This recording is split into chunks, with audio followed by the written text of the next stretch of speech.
Now turn to Section 4.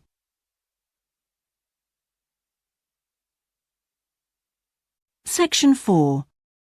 You will hear part of a lecture about a chemical substance called monosodium glutamate. First, you have some time to look at questions 31 to 40.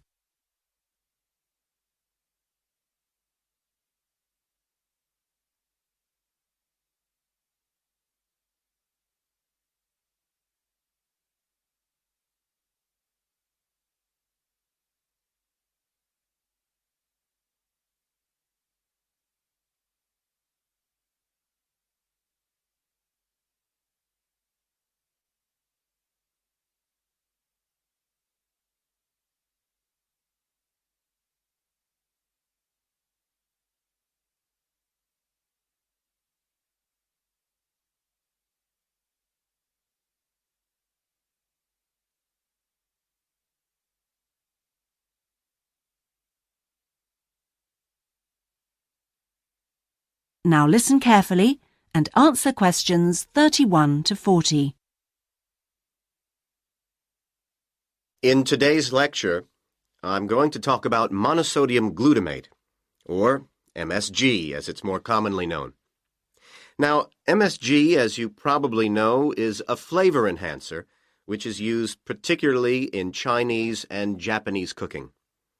Today, I am going to explore why it is so popular in these cuisines, and more importantly, how does it enhance the flavor of food? The main reason why MSG is more commonly used in Japanese meals is tradition. For many thousands of years, the Japanese have incorporated a type of seaweed known as kombu in their cooking, as they discovered it had the ability to make food taste better.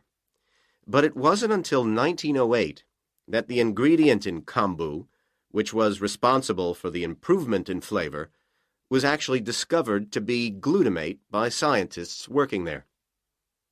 From 1908 until 1956, glutamate was produced commercially in Japan by a very slow and expensive means of extraction. It was in 1956 that the speed of the process was improved and industrial production increased dramatically and still continues to increase to this day.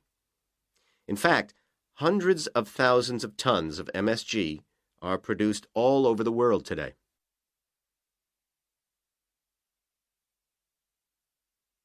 So what exactly is MSG? Well, monosodium glutamate contains 78.2% glutamate, 12.2% sodium, and 9.6% water. Glutamate is an amino acid that can be found naturally in all protein-containing foods. So this includes food such as meat and cheese. It is widely known that Chinese and Japanese food contains MSG, but many people don't seem to be aware that it is also used in foods in other parts of the world. For example, it is found in commercially made Italian pizzas, in American fast food, and in Britain, MSG is used in things like potato crisps. So, how exactly does MSG work? Well, in the Western world, we commonly talk of 4 tastes, and I'm sure you're all familiar with the concepts of sweet, sour, bitter, and salt. Well, in 1908, Kikunae Ikeda identified a 5th taste, and it is thought that MSG intensifies this naturally occurring taste in some food. It does make perfect evolutionary sense that we should have the ability to detect or taste glutamate because it is the amino acid which is most common in natural foods. John Prescott, an associate professor at the University of Chicago, suggests that this 5th taste serves a purpose just as the other tastes do. He suggests that it signals to us the presence of protein in food, in the same way that sweetness indicates that a food contains energy-giving carbohydrates. Bitterness, he says, alerts us to toxins in the food, while sourness warns us of spoilage, and saltiness signals the presence of minerals. So, what else do we know about this fifth taste? That is the end of section 4. You now have half a minute to check your answers.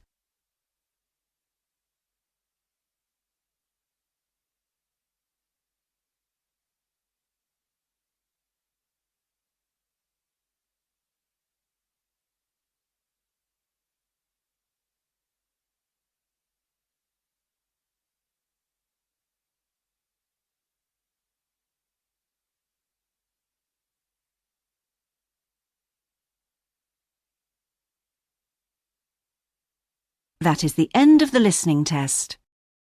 In the IELTS test, you would now have 10 minutes to transfer your answers to the listening answer sheet.